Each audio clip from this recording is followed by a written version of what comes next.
Hello students, welcome to board prep. कैसे हैं आप सब? I hope you are all doing very fine. Welcome to the lecture series for class 10th mathematics and आज हम करने वाले हैं स्टार्ट आपका चैप्टर प्रोबेबिलिटी।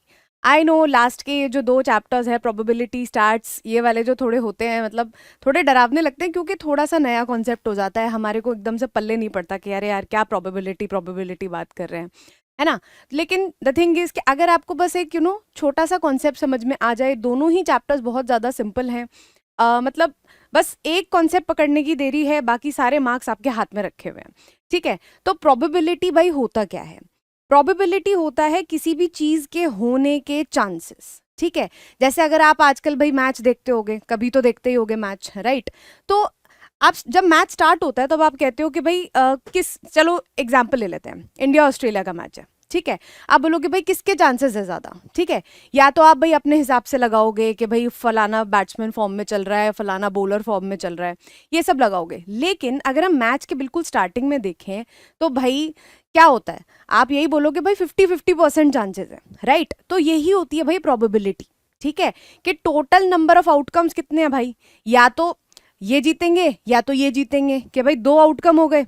और फेवरेबल आउटकम क्या हो जाएगा, मत फेवरेबल का मतलब क्या है कि भाई या तो हम तो फेवर यही करेंगे कि भाई इंडिया जीत जाए, राइट? तो इंडिया के जीतने के कितने चांसेस हो जाएंगे?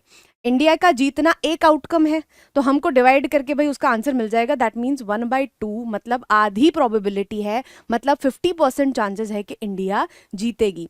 लेकिन जब आपका मैच स्टार्ट हो जाता है उसके बाद क्या होता है, एक वो आता है प्रिडिक्शन, आपने देखा होगा, है ना, कि अभी फिलहाल के हिसाब से जैसे जैसे बन रहे हैं नंबर, रन बन रहे हैं, तो उस हिसाब से अभी किसके ज्यादा चांसेस हैं जीतने के, राइट? दैट मीन्स कि प्रोबेबिलिटी भाई चेंज हो जाती है डिपेंडिंग ऑन द सर्कमस्टांसेस। ठीक है, अच्छा जी, और एक एग्जाम्पल ले लेते हैं। कभी छोटे में वो चिट वाला गेम खेला है, राजा रानी चोर सिपाही वाला? ठीक है, चलो राजा रानी चोर सिपाही भी छोड़ दो, मान लो किसी गेम के लिए आप क्या कर रहे हो, चिट्स निकाल रहे हो। ठीक है, 4 लोग हो आप, ठीक, और 4 लोगों में आपने चिट्स डाली। ठीक है, और आप में उसमें एक में लिखा है विनर और 4 में लिखा है लूजर, लेट्स से। ठीक है, आपने भाई अच्छे से फोल्ड कर दिया, देख लिया, रख दिया, ठीक, और उसमें से एक कोई भी चिट निकाली एंड उसमें जो भी विनर आएगा वो आपका विनर हो गया, जिसके पास भी वो विनर की वो आ गई, चिट आ गई। ठीक है, तो इससे भाई क्या पता चलता है, टोटल नंबर ऑफ आउटकम्स कितने हो गए भाई? 4 लोगों के पास में वो चिट आने के चांसेस हैं,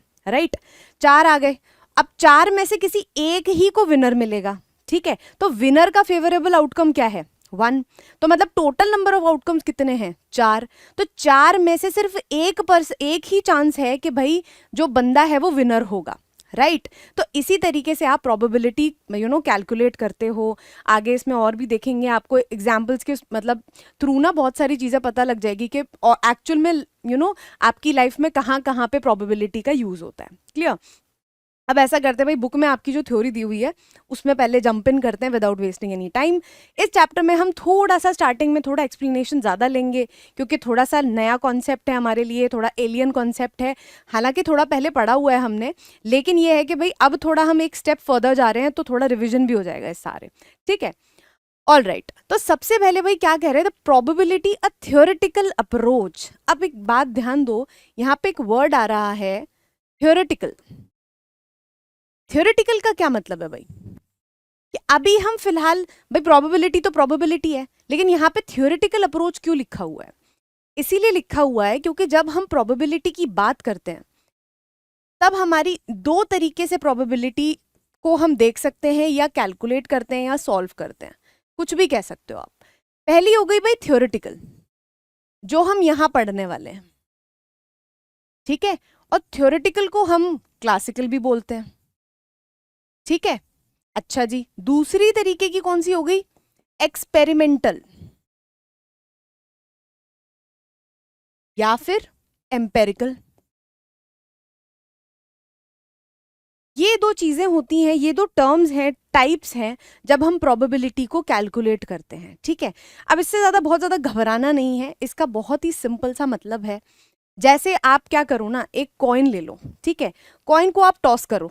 ठीक है, हमें पता है कि भाई या तो एक साइड पे टेल होता है या फिर एक साइड पे हेड होता है ना। हमें पता है कि दोनों के आने के इक्वल चांसेस होते हैं, क्योंकि मैच से पहले भी आपने देखा है भाई टॉस होता है, जो टॉस जीतेगी टीम वही कॉल करती है कि भाई उसे पहले क्या करना है, फील्डिंग करना है कि बैटिंग करना है, राइट। तो यहाँ पे वही बात आ जाती है कि भाई इक्वल आउटकम है ना, तो या तो हेड आएगा या टेल आएगा, इतनी तो बात हमें समझ में आ गई। अब अगर मैं बात करूं तो मैं बोलूं कि भाई टेल आने के कितने परसेंट चांसेस हैं, भाई टेल आएगा या तो हेड आएगा, तो मतलब 50% चांसेस है ना, और हेड आएगा मतलब 50% चांसेस है भाई हेड आने के भी। ये तो मैंने एक बार टॉस कर लिया, लेकिन आपकी बुक में स्टार्टिंग में थोड़ा सा इंट्रो में ये गिवन है कि भाई फलाने फलाने कोई लोग थे जिनके पास भाई मतलब टाइम था अच्छा खासा, तो उन्होंने क्या किया, उन्होंने कॉइन को ना टॉस किया कितने बार, 1000 बार टॉस किया, ठीक है। और उस 1000 बार टॉस करने में उनको मिला कि उनको हेड कितनी बार आया, हेड आया 455, लेट्स से 455 टाइम्स हेड आया, और टेल्स आया कितना आएगा ये 545, ठीक है। 1000 बार उन्होंने टोटल बार उसको टॉस किया, ठीक है, और 445 टाइम्स आया हेड और 545 टाइम्स आया टेल्स। तो ये क्या हो गया, हमें वैसे पता है कि भाई 50% प्रोबेबिलिटी होती है टेल्स की और 50% होती है हेड्स की, राइट। लेकिन हम यहाँ पे क्या देख रहे हैं भाई, यहाँ पे जो डिवीजन है वो ऐसा नहीं आ रहा है, ये 50% नहीं है, ये भी 50% नहीं है, दोनों ही 50-50% नहीं आ रहे हैं। अगर 50% आते तो 500 बार हेड आता, 500 बार टेल आता। मतलब ये जो प्रोबेबिलिटी यहाँ पे कैलकुलेट हो रही है ये एक्सपेरिमेंटल प्रोबेबिलिटी है, मतलब इस वाली कैटेगरी में लाई करने वाली प्रोबेबिलिटी। क्लियर, मतलब अब भाई यहाँ पे मैंने 1000 बार किया, किसी ने भाई पता चला 20,000 बार कर लिया, 40,000 बार कर लिया, लेकिन उसमें कोई गारंटी नहीं है कि अगर आप 20,000 बार उस कॉइन को टॉस कर रहे हो तो 10,000 बार हेड जाएगा, 10,000 बार टेल जाएगा, ऐसा कोई ज़रूरी नहीं है। वहाँ पे आउटकम्स जो हैं वो डिफर कर सकते हैं, इसीलिए उसको हम एक्सपेरिमेंटल अप्रोच कहते हैं। क्लियर। लेकिन भाई अब यहाँ पे अब आप यही थोड़ी ना करते बैठोगे, है ना। अब आप ये तो नहीं हो सकता कि भाई आप बैठे हो कि अच्छा चलो हम कॉइन की प्रोबेबिलिटी देखते हैं, आज 1000 बार करेंगे, कल 2000 बार करेंगे, फिर 4000 करेंगे, एक्सपोनेंशियली ले जाएंगे, नहीं, इतना टाइम किसी के पास नहीं है। मैथ्स में भाई आपको डेफिनेटिव रिजल्ट चाहिए होते हैं, राइट। इसीलिए हम थ्योरेटिकल अप्रोच पे पढ़ाई करते हैं, जो कि है हमारी ये, मतलब टेल के आने की जितनी संभावना है उतनी ही हेड्स की आने की संभावना है, ऐसा हम मान के चलेंगे। इस टर्म को आप बाद में जाके अभी बोलोगे इक्वली लाइकली आउटकम्स। क्लियर, ये जो टर्म है वो ही आपकी यूज होगी, और इस थ्योरेटिकल अप्रोच के तहत ही हम आगे की सारी कैलकुलेशन करेंगे, एक्सपेरिमेंटल तौर पे नहीं करेंगे। ये थी भाई आपकी जिस्ट जो आपको बुक में बिल्कुल स्टार्टिंग में गिवन है। क्लियर, यहाँ पे अब हम स्टार्ट करते हैं। भाई देखो हमने थ्योरेटिकल वर्ड से ही हमने कितना कुछ देख लिया इसमें, अब हम स्टार्ट करेंगे भाई जो थ्योरी आपकी मेन टॉपिक के नीचे दी हुई है। Let us consider the following situation. Suppose a coin is tossed at random. Random का मतलब क्या होता है, ऐसे ही कभी भी, ठीक है, मतलब जिसका कोई प्री डेफिनेट कुछ सिस्टम नहीं है, कुछ आपने सोचा नहीं है, बस आपने रैंडमली उसको थ्रो कर दिया है। या फिर ऐसा नहीं कर रहे कि मैं ऊपर हेड रख लेती हूँ और हल्का सा करूंगी तो टेल आ जाएगा अगला, ऐसा कुछ भी नहीं कर रहे हैं, बस रैंडम हमने टॉस कर दिया है। When we speak of a coin, we assume it to be fair. That is, it is symmetrical so that there is no reason for it to come down more often on one side than the other. अब देखो इसका क्या मतलब है, fair का क्या मतलब है भाई, आप क्या कहते हो, फेयर नहीं है, अनफेयर है ना। तो अनफेयर का मतलब क्या होता है, जब कोई चीटिंग कर रहा होता है ना, कि नहीं नहीं नहीं भाई चीटिंग है अनफेयर है। हम कभी भी गेम खेलते हैं ना, फाउल नहीं मानता कोई, या कोई गलत तरीके से कोई चीज़ कर लेता है तो हम बोलते हैं कि भाई फाउल हो गया या ये तो गलत बात हो गई। तो यहाँ पे उसी चीज़ की बात हो रही है कि जब हम कॉइन की बात करते हैं तो हम मान के चलते हैं कि कॉइन जो है वो हमारा फेयर है, मतलब उसके जो आउटकम्स हैं वो सही आने वाले हैं। अब ध्यान से देखोगे अगर, तो जब हम कॉइन को टॉस करते हैं तो भाई अगर आपकी मान लो एक कोई ऐसी चीज़ है जो एक साइड से भारी है और एक साइड से हल्की है, और अगर आप उसको उछालोगे तो कितने ज़्यादा परसेंट चांसेस हैं कि भाई जो भारी वाला साइड है वो पहले नीचे लैंड करेगा, राइट। तो ऐसे ही कॉइन में, अगर जैसे कॉइन में डिजाइन्स बनी होती है, राइट, टेल साइड पे 1 लिखा होता है, पीछे साइड पे एम्बलम बना होता है, तो अगर मान लो बनाने वाले ने उसमें क्या किया हुआ है, उसमें ज्यादा मेटल लगाया एक साइड पे, तो जाहिर सी बात है कि वो जो साइड है वो हमेशा नीचे लैंड करेगी, राइट। तो ये जो हो जाएगा कॉइन, वो फेयर नहीं होगा, वो अनफेयर कॉइन हो जाएगा। इसी की एक थोड़ी सी फैंसी टर्म हमारे पास है जिसको हम कहते हैं बायस, बायस्ड, अनबायस्ड। क्लियर?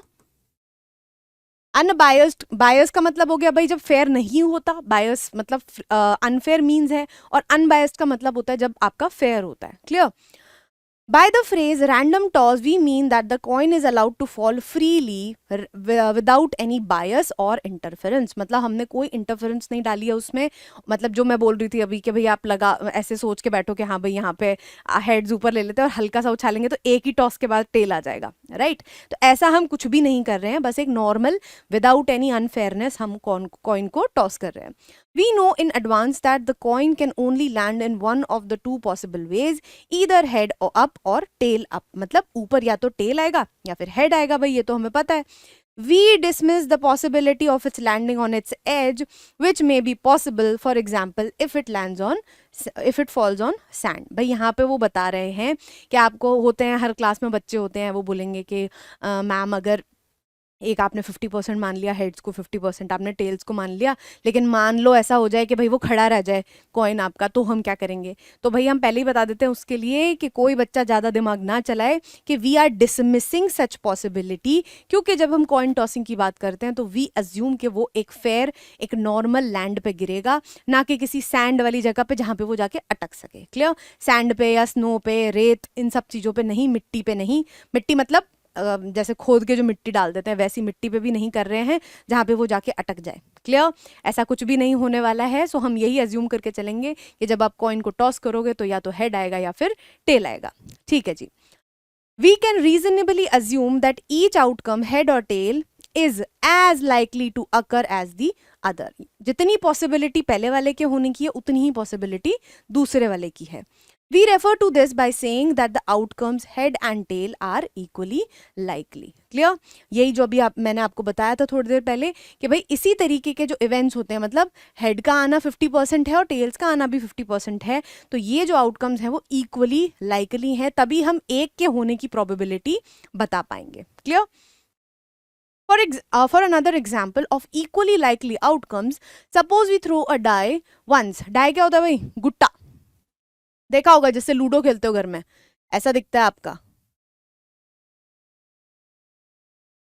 ठीक है? इसके 6 फेसेस होते हैं और एक फेस पे वही 1 होता है, एक पे 2 होता है, एक पे 3 होता है, एक पे 4 होता है, एक पे 5 होता है और एक पे 6 होता है। Clear? For us a die will always mean a fair die. अब हम जब भी यहाँ पे डाई की बात करेंगे तो उसको हम फेयर डाई ही बोलेंगे। डाई या फिर डाइस भी बोलते हैं, ठीक है, कंफ्यूज मत होना। What are the possible outcomes? They are 1 2 3 4 5 6।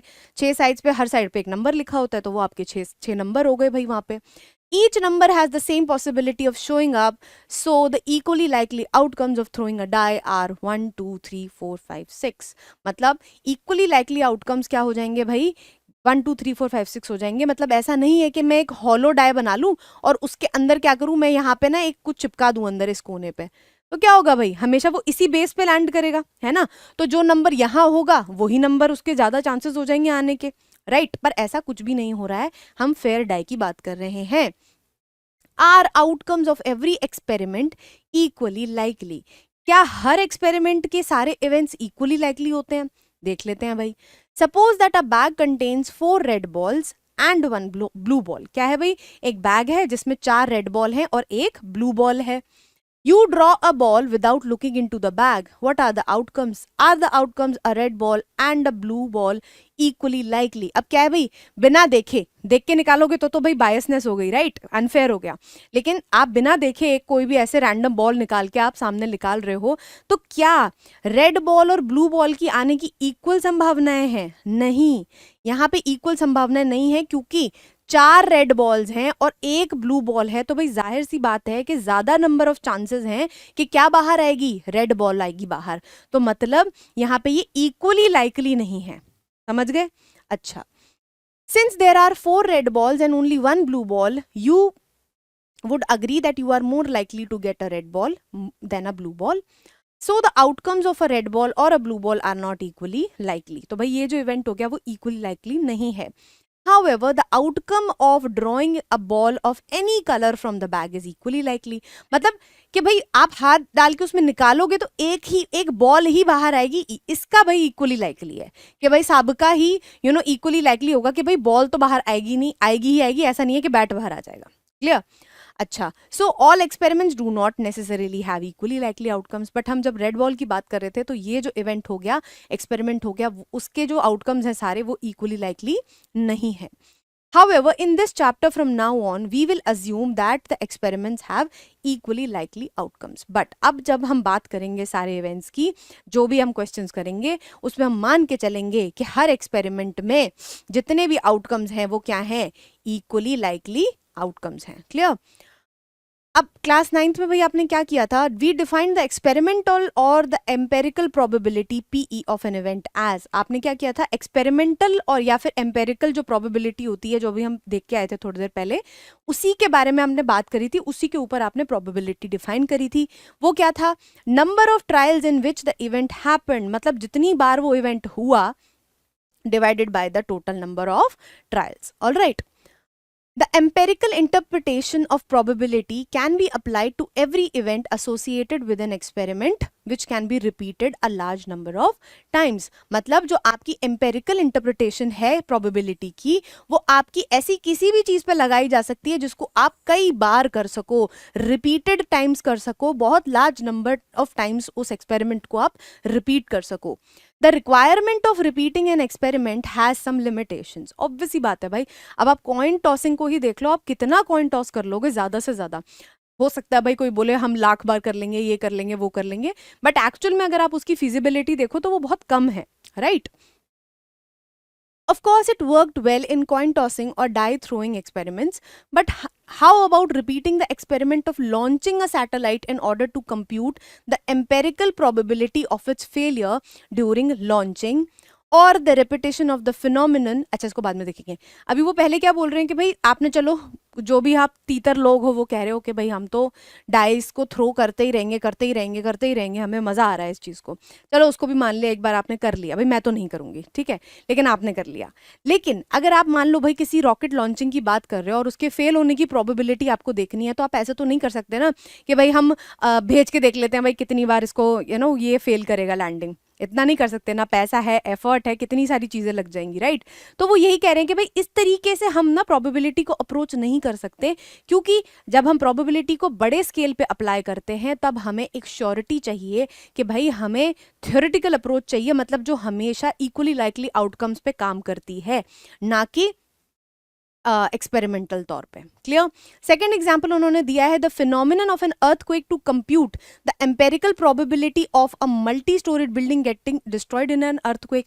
भाई अर्थक्वेक में किसी भी एक बिल्डिंग का डिस्ट्रॉय होना, आप ये थोड़ी है जितनी बार अर्थक्वेक आया आपने बिल्डिंग बना के खड़ी कर दी, वो जितनी बार गिरी फिर आप कह रहे हो हाँ एक बार गिर गई थी, 4 बार गिर गई थी, 10 बार अर्थक्वेक आया लेकिन ये 6 बार ही गिरी थी, ऐसा तो नहीं कर सकते, राइट? तो ये जो प्रोबेबिलिटी है, एम्पेरिकल प्रोबेबिलिटी, इसको अप्लाई करना थोड़ा डिफिकल्ट हो जाता है। In experiments, when we are prepared to make certain assumptions, the repetition of experiment can be avoided. मतलब अगर हम कुछ assumptions के साथ चलते हैं, मतलब कुछ मान लेते हैं कुछ चीज़ों को कि भाई फिक्स कर लेते हैं इन चीज़ों को, तब जो होता है ये एक्सपेरिमेंट में जो रिपीटिशन होता है इसको आप अवॉइड कर सकते हो, ठीक है? As the assumptions help in directly calculating the exact theoretical probability, मतलब जब आप assume कर लेते हो कोई चीज़ कि भाई ये सब एक एक बार ही हो रहा है, ये सबके equally likely outcomes हैं, तब अगर आप ये मान के चल लेते हो तो भाई theoretically उस probability को calculate करना बहुत easy हो जाता है। The assumption of equally likely outcomes, which is valid in many experiments, as in the 2 examples above of a coin and of a die, is one of such assumptions that lead us to following definition of probability of an event. मतलब यही जो theoretical approach आपने ली है इसके तहत ही हम बता पाते हैं कि भाई 50% जो प्रोबेबिलिटी है वो किसकी है, टेल की आने की है, और 50% ही हेड्स की आने की है।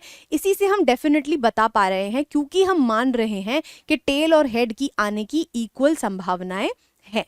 All right. The theoretical probability, also called classical probability of an event E written as PE is defined as, पहली चीज यहाँ पे इवेंट E मतलब जिस इवेंट की प्रोबेबिलिटी आपने निकालनी है, जो आप चाह रहे हो भाई, उस इवेंट को यहाँ पे E बोला गया है और उसकी ही प्रोबेबिलिटी आप निकालोगे तो उसको आप कैसे डिनोट करोगे? PE बोल के, कि probability of that event happening is equals to number of outcomes favourable to E divided by number of possible outcomes of the experiment. मतलब वही बात है, वैसे तो रफली देखे तो वही है कि भाई उस इवेंट से रिलेटेड कितने आउटकम्स हैं और टोटल कितने आउटकम्स हैं, बस इतनी सी बात है, ज्यादा नहीं सोचना है, ठीक है। Where we assume that the outcomes of the experiment are equally likely, इसको ध्यान देना है, इक्वली लाइकली शब्द को नहीं भूलना है, ठीक है। ऑल राइट, अब आ गया भाई अपना एग्जाम्पल फर्स्ट, देखते हैं क्या बोल रहे हैं। Find the probability of getting a head when a coin is tossed. Also find the probability of getting a tail. अब इसको थोड़ा प्रॉपरली फॉर्मूले के उससे देख लेते हैं। फॉर्मूला हमें पता है, क्या बोल रहे हैं, number of outcomes favourable to E upon number of possible outcomes, number of total possible outcomes of the experiment. अब देखो, पहली बात तो भाई आपको ई डिफाइन करना पड़ेगा, ठीक है। E is equals to event of getting head. All right, तो P of E क्या हो जाएगा? नंबर ऑफ फेवरेबल आउटकम्स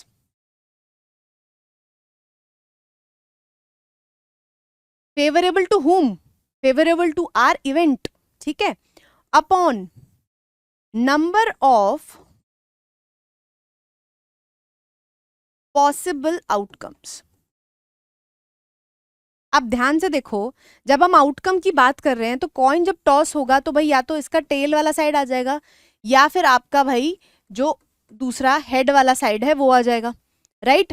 तो टोटल नंबर ऑफ आउटकम्स कितने हैं? 1 2 है ना इस एक्सपेरिमेंट के, तो भाई डिवाइड तो हम करेंगे 2 से, राइट। और नंबर ऑफ फेवरेबल आउटकम्स मतलब हमें चाहिए क्या? हमें हेड्स चाहिए, तो फेवरेबल क्या हो जाएगा? हमारा इवेंट है हेड आना, तो मतलब एक ही बार एक ही आउटकम में हेड आ रहा है, that means probability of getting head मतलब P of E equals to half. Clear? अच्छा, सिमिलरली भाई आप कैलकुलेट करोगे E, या फिर E मत करो, इसको अलग कर लेते हैं क्योंकि इवेंट चेंज हो गया है, हम इसको F ले लेते हैं, ठीक है। अब ऐसे परेशान नहीं होना है कि भाई F कैसे ले लिया, E हो गया, जैसे E लिया था वैसे F ले लिया, ठीक है। तो F is equals to event of getting tails, ठीक है। तो P ऑफ F कितना हो जाएगा? Probability of event F happening equals to number of favourable outcomes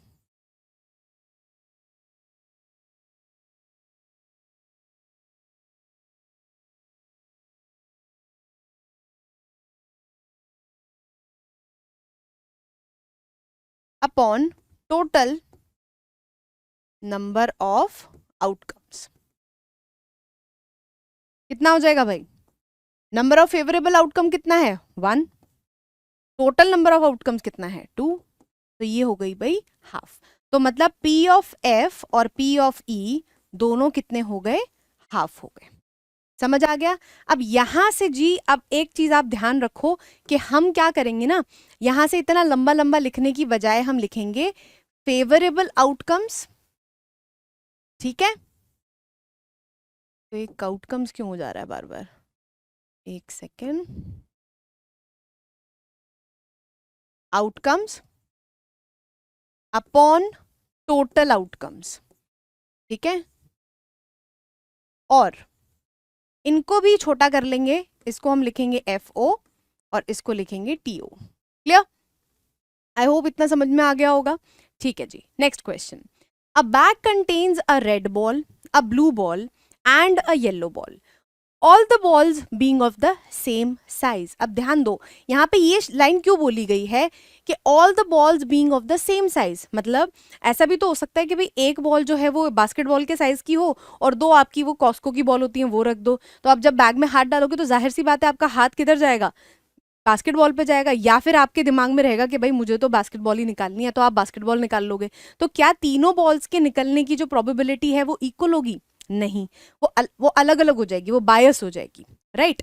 तो यहाँ पे वो बोल रहे हैं कि भाई सेम साइज की है, मतलब वो आइडेंटिकल है, मतलब अगर कोई बॉल के बैग के अंदर नहीं देख रहा है तो उसे नहीं पता चलेगा कौन सी बॉल किस कलर की है। Kritika takes out a ball from the bag without looking into it. बिना देखे भाई कृतिका क्या कर रही है, बॉल से, बैग से बॉल निकाल रही है। What is the probability that she takes out the yellow ball, the red ball, the blue ball? Clear? तीन ऑप्शन, तीन आपको दिए हुए इवेंट। अब देखो, बैग बना लेते हैं भाई हम, ये हमने अपना बैग बना लिया, ठीक है। अच्छा, पहला वो क्या बोल रहे हैं कि एक तो येलो, अच्छा पहले नहीं बोल रहे हैं बट हम बना लेते हैं पहले, बट हमारी ब्लू बॉल लाइट ब्लू से बना लेते हैं और एक हमारी भाई हो गई रेड बॉल हो गई, ठीक है। अब हमको विजुअली समझ में आ रहा है कि हमारी किस किस तरीके से बॉल्स बाहर आ सकती हैं। तो सबसे पहले वो कह रहे हैं कि भाई येलो बॉल की प्रोबेबिलिटी बताओ, तो आप ई डिफाइन करोगे, राइट।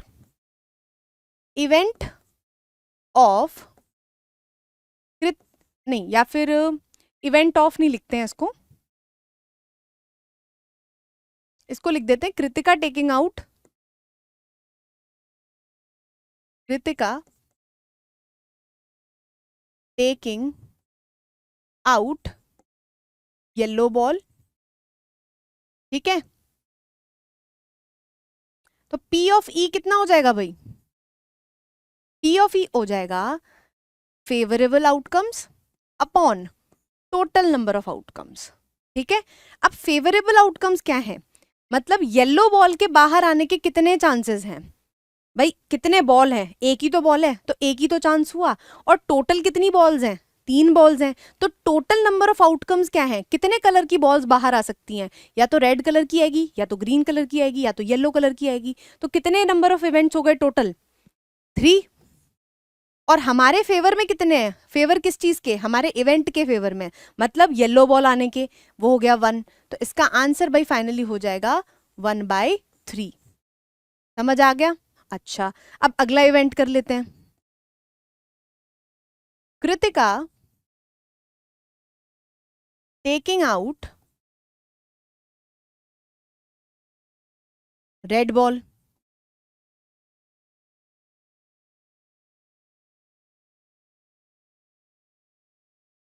ठीक है। तो P ऑफ F कितना होगा, favourable outcome upon total outcome, ठीक है। फेवरेबल कितना है, कितनी नंबर ऑफ रेड बॉल्स है, एक। टोटल आउटकम्स कितने हैं, 3। भाई तीनों, तीन कलर ही तो हैं, ऐसा तो नहीं है कि ना ब्लैक कलर की बॉल बाहर आ जाएगी, तीन ही कलर के बॉल्स हैं तो तीन ही बॉल बाहर आएगी, तो टोटल नंबर ऑफ आउटकम्स कितना हो गया, 3। That means the answer is going to be 1/3। Last EFG ले लेते हैं भाई, ठीक है। कृतिका, कृतिका एक सेकेंड, कृतिका टेकिंग आउट, कौन सी बॉल है, ब्लू बॉल, ब्लू बॉल। तो P ऑफ G कितना हो जाएगा भाई, favourable outcomes upon total number of outcomes. Favourable कितने हैं, 1, एक ही ग्रीन कलर की बॉल है, ब्लू कलर की बॉल है, राइट। और टोटल नंबर ऑफ आउटकम्स कितने हैं, 3। तो आंसर कितना हो गया भाई, 1/3। तो ये तीनों जो है भाई इक्वली लाइकली थे वैसे यहाँ पे देखा जाए, क्योंकि अगर यहाँ पे लेट्स से अगर एक और रेड कलर की बॉल होती ना तो ये इक्वली लाइकली नहीं होते सारे इवेंट्स, ठीक है। Okay fine, next. इसको हटा देते हैं, पता चला बाद में कोई देख रहा है तो कंफ्यूज हो गया, ठीक है। नेक्स्ट, अब यहाँ पे एक थोड़ा थ्योरी दी हुई है, आपको देख लेते हैं। An event having only one outcome of an experiment is called elementary event। मतलब एक इवेंट है, देखो यहाँ पे ये जो बॉल हम निकाल रहे हैं, ठीक है, येलो कलर का बॉल, ब्लू कलर का बॉल, इसको आप एक इवेंट बोलते हो, ठीक है। रेड कलर के बॉल को निकालना अलग इवेंट है, ब्लू कलर के बॉल को निकालना अलग इवेंट है, जिनको हम यहाँ पे नाम दे रहे हैं EFG, ऑलराइट। तो यहाँ पे वो बोल रहे हैं कि ऐसे इवेंट्स जिनके आउटकम क्या हो, एक हो, वन हो।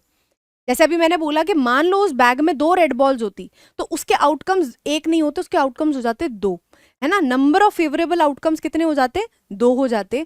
लेकिन यहाँ पे एक ही है, तो ऐसे इवेंट्स को हम क्या बोलते हैं, एलिमेंट्री इवेंट बोलते हैं। Clear.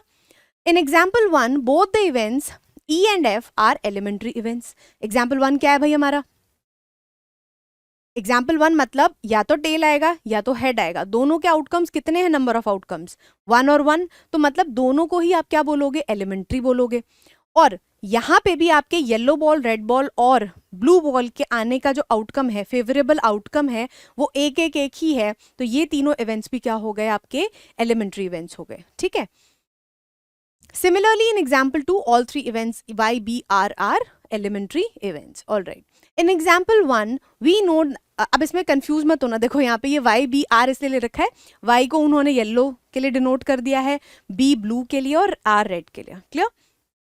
In example 1, we know that PF is plus PE is equals to 1. क्या ऐसा हो रहा है, यस बिल्कुल हो रहा है, क्योंकि हमारे ई के आने की, मतलब मान लो टेल के आने की प्रोबेबिलिटी कितनी थी, हाफ थी, और टेल के आने की और हेड के आने की प्रोबेबिलिटी हाफ हाफ थी, तो इसका सम कितना हो गया, 1 हो गया।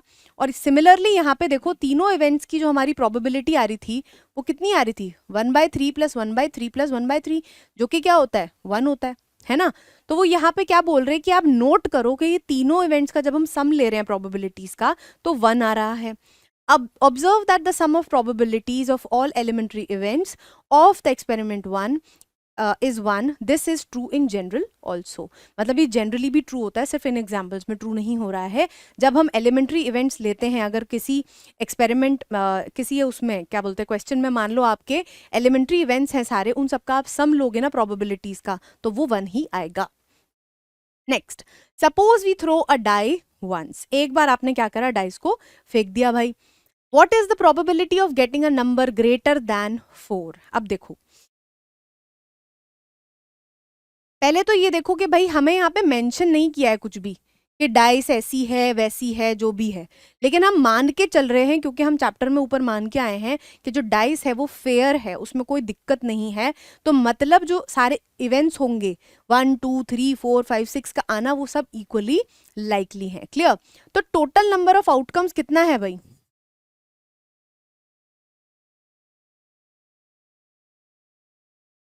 1।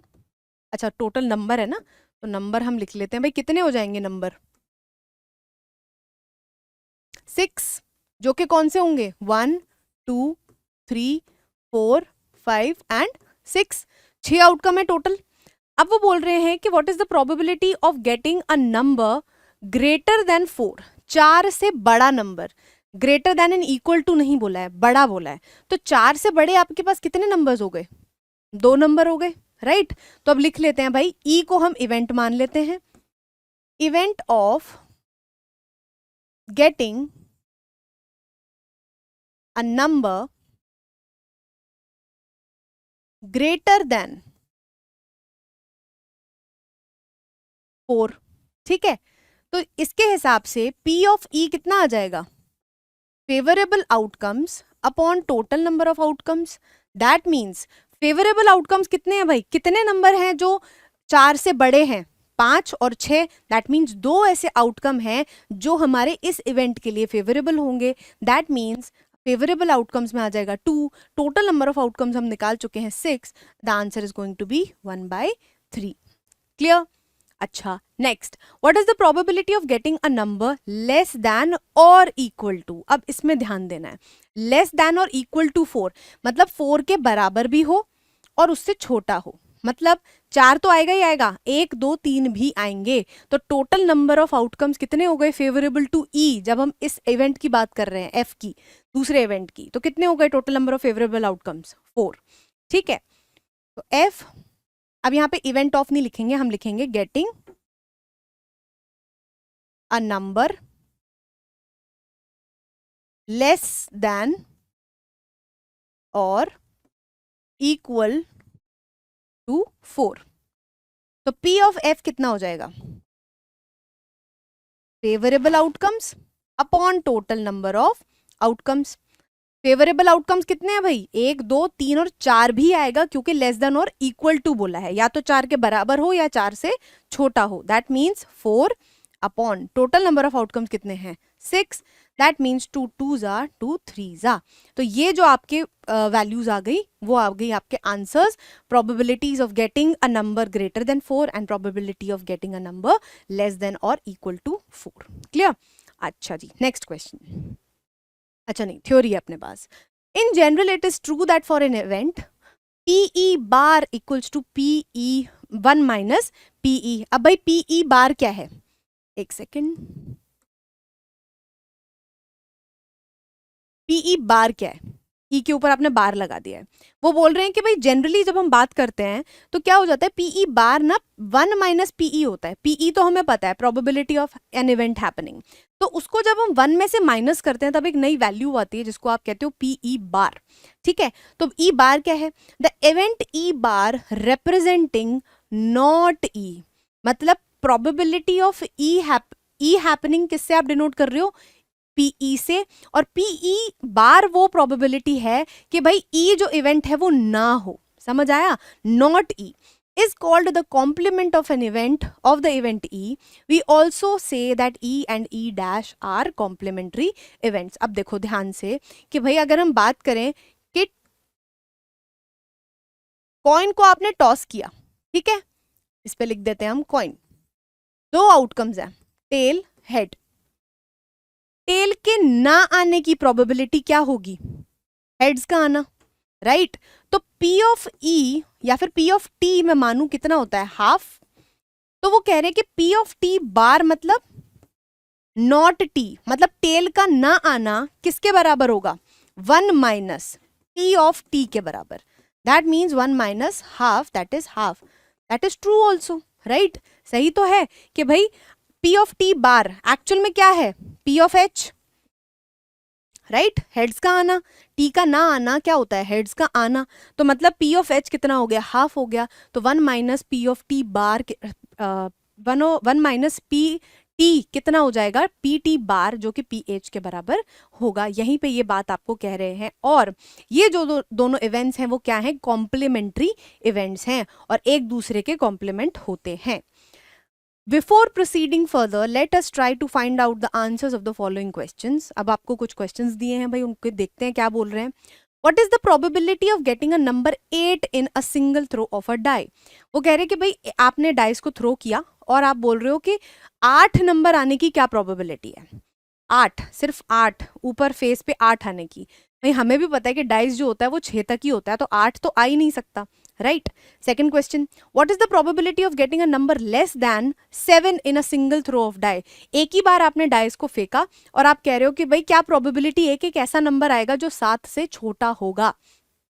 जाहिर सी बात है, सारे ही नंबर जो क्या हैं 7 से छोटे ही तो हैं, 1 2 3 4 5 6 तक ही जा रहे हो आप मैक्सिमम। तो इसकी भी प्रोबेबिलिटी अभी क्या आएगी वो हम देख लेंगे। लेकिन हमें पता है कि हम जितनी बार भी डाइस को थ्रो करेंगे हमेशा हमारे पास एक नंबर ऐसा आएगा जो 7 से छोटा होगा। We know that there are only 6 possible outcomes in a single throw of a die. ठीक है भाई, 6 ही possible outcomes होते हैं, हमें पता है। These outcomes are 1 2 3 4 5 and 6. Since no face of the die is marked 8, मतलब एक भी ऐसा डाइस का फेस नहीं होता, मतलब साइड नहीं होती जिसपे 8 लिखा होता है। So there is no outcome favorable to 8. मतलब जब हम कहते हैं ना favourable outcome upon total outcome, right, तो मतलब ऐसा कोई इवेंट, मतलब ऐसा कोई आउटकम ही नहीं है जो 8 के आने को फेवर करेगा, क्योंकि 8 किसी फेस पे लिखा ही नहीं होता, right. The number of such outcomes is 0. In other words, getting 8 in a single throw of die is impossible. मतलब ऐसा कभी पॉसिबल ही नहीं है। तो ऐसे केस में प्रोबेबिलिटी आपकी क्या हो जाएगी, सेम चीज, फॉर्मूला वही लगेगा, favourable outcomes upon total number of outcomes. यहाँ पे टोटल नंबर ऑफ आउटकम्स तो आप 6 लिख दोगे, लेकिन फेवरेबल आउटकम आपका क्या हो जाएगा, 0 हो जाएगा। 0 divided by anything is equals to 0। Clear? That is the probability of an event which is impossible to occur is 0. ठीक है, ऐसा कोई इवेंट जो कभी हो ही नहीं सकता, उसमें आप ऐसा मत लिख देना कि नॉट डिफाइंड हो गई प्रोबेबिलिटी, नहीं, प्रोबेबिलिटी इज 0। ठीक है, such an event is called an impossible event. ये आगे भी आपकी डेफिनेशन जो आपको बता रही है कि इम्पॉसिबल इवेंट क्या होता है। अब सेकंड वाले का आंसर देखते हैं। Since every face of a die is marked with a number less than 7, it is sure that we will always get a number less than 7 when it is thrown once. मतलब एक बार आप किसी dice को उछालोगे, फेंकोगे, तो हमेशा एक ऐसा number आएगा जो क्या होगा, लेस होगा 7 से।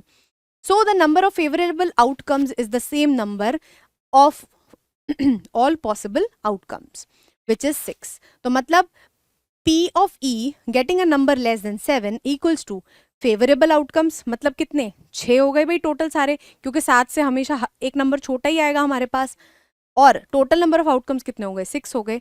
तो आंसर कितना आएगा इसका, 1 आ जाएगा। So the probability of an event which is sure और सर्टेन टू अकर इज 1। मतलब एक ऐसा इवेंट जो पक्का होगा ही होगा। जैसे आपने क्या बोला था अभी, वो 4 बॉल वाला जो हम ऊपर एग्जाम्पल देख रहे थे, जिसमें 3 रेड बॉल या 1 ब्लू बॉल थी, अगर आप उसमें बोलोगे कि भाई बॉल ही बाहर आनी चाहिए, तो ये क्या होगा, ये एक श्योर इवेंट हो जाएगा, राइट। और अगर मैं बोलूँ कि नहीं भाई अब मैं बैग में हाथ डालूँ तो बैट आना चाहिए बाहर, जब उसमें बैट है ही नहीं तो बैट आएगा कहाँ से, राइट। तो ये एक इम्पॉसिबल इवेंट हो गया, और बॉल का आना क्या हो गया, एक श्योर इवेंट हो गया, जिसकी प्रोबेबिलिटी क्या होगी, 1 हो जाएगी। Clear. Note, from the definition of the probability PE, we see that the numerator number of outcomes favorable to the event E is always less than or equal to the denominator the number of possible outcomes. Therefore, अब यहाँ पे देखो क्या बोल रहे हैं कि जो probability PE होती है, जब उसको कैलकुलेट करते हैं तो आप क्या बोलते हो, favourable outcomes upon total number of outcomes. तो ये जो फेवरेबल आउटकम्स है ना, वो हमेशा इस टोटल नंबर ऑफ आउटकम से छोटा नंबर होता है, ठीक है। मतलब वो कभी भी एक्सीड नहीं कर सकता। जाहिर सी बात है भाई, अगर मान लो यहाँ पे 4 है, 4 ही टोटल आउटकम है, तो 5 किसी इवेंट के होने के फेवरेबल आउटकम्स कभी हो सकते हैं, नहीं हो सकते, क्योंकि उसके अंदर ही तो आएंगे ना, सबसेट ही तो क्रिएट होगा, क्योंकि टोटल नंबर ऑफ आउटकम्स तो आपने काउंट कर ही लिए हमेशा। तो दैट मीन्स जब हम ऐसा फ्रैक्शन कैलकुलेट करते हैं जिसमें न्यूमरेटर जो होता है वो डिनोमिनेटर से छोटा होता है, तो उस फ्रैक्शन की जो वैल्यू है वो हमेशा क्या आती है, 1 से छोटी आती है। ध्यान से देखो, मान लो एक एग्जाम्पल ले लो, 3/4, ठीक है, या फिर हाफ, ठीक है। अब हाफ की वैल्यू कितनी आती है, 0.5। इसकी वैल्यू कितनी आती है भाई, करके देख लेते हैं। 0 पॉइंट लगाएंगे, 3 7 जा 28, 2 बचेगा, 5 जा 0.575। क्या हो रहा है भाई, हमेशा वैल्यू यहाँ पे 0 पॉइंट से स्टार्ट हो रही है, मतलब वो वैल्यू या तो 0 से बड़ी होगी या फिर 1 से छोटी होगी, मतलब हमेशा इनके बीच में ही लाई करेगी। तो इससे हमें पता चलता है कि जब भी आप किसी इवेंट की प्रोबेबिलिटी निकालोगे, वो 0 से बड़ी या तो 0 आएगी या तो 1 आएगी, या फिर इन दोनों के बीच में ही लाई करेगी। Getting fine. Next example 4, one card is drawn from a well shuffled deck of 52 cards. अब भाई यहाँ पे आता है मेन काम। पहली बात, अगर किसी को नहीं पता कि भाई डेक ऑफ कार्ड्स क्या होता है, तो प्लीज जरा पढ़ लें उस चीज को और पता कर लें कि क्या होते हैं, क्योंकि इसमें बहुत इंपॉर्टेंट हो जाता है पता होना कि भाई डेक ऑफ कार्ड्स की जब हम बात करते हैं तो किस किस टाइप के कार्ड्स आपके पास में होते हैं, ठीक है। तो पहला मैं आपको बता देती हूँ कि टोटल जो नंबर ऑफ कार्ड्स होते हैं किसी भी डेक में,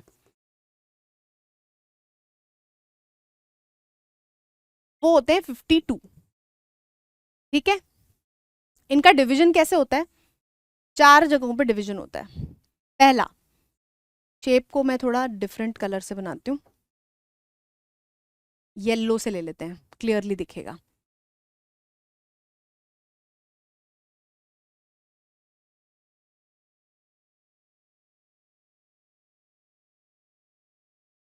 ठीक है, ये 4 तरीके के कार्ड्स होते हैं और इनके नंबर्स कितने कितने नंबर्स में होते हैं, ये सारे 13 नंबर्स में होते हैं। मतलब इन 4 शेप से एसोसिएटेड 13 कार्ड्स आपके पास होते हैं। ऑल राइट, अब इसमें कार्ड्स कैसे होते हैं, नाम लिख लेते हैं चलो इनके। इसको कहते हो आप स्पेड, ठीक है। इसको कहते हो हार्ट, इसको कहते हो आप डायमंड, और इसको कहते हो आप क्लब। क्लियर, ठीक है।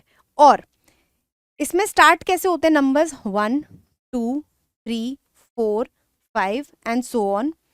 सेम यहाँ पे स्टार्ट होते हैं 1 2 3 4 5 6 7 एंड सो ऑन 1 2 3 ऐसे 1 2 एंड 3 एंड ऑन।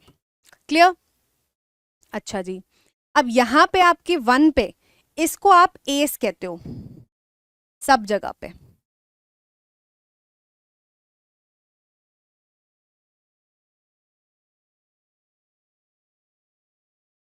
मतलब चारों ही टाइप के 1 1 जो नंबर्स हैं उनको आप एस कहते हो।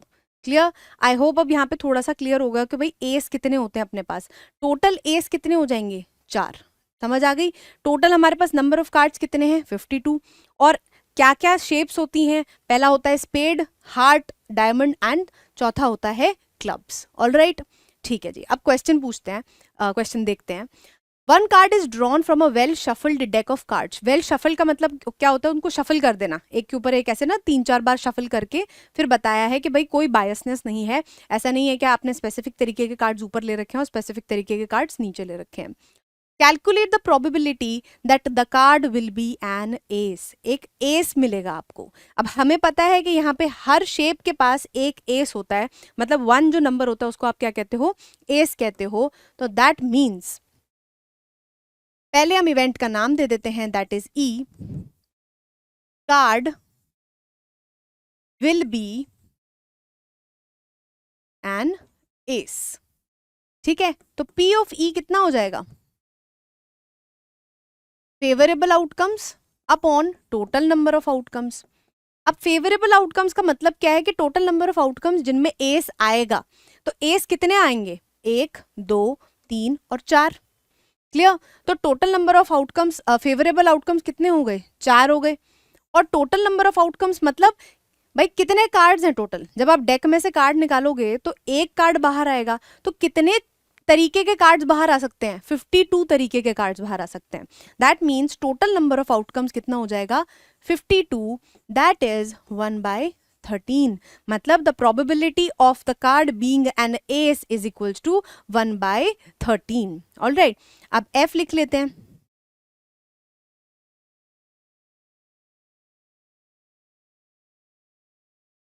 Card will not be an ace। अब देखो, इसके फेवरेबल आउटकम्स एक बार अलग से देख लेते हैं।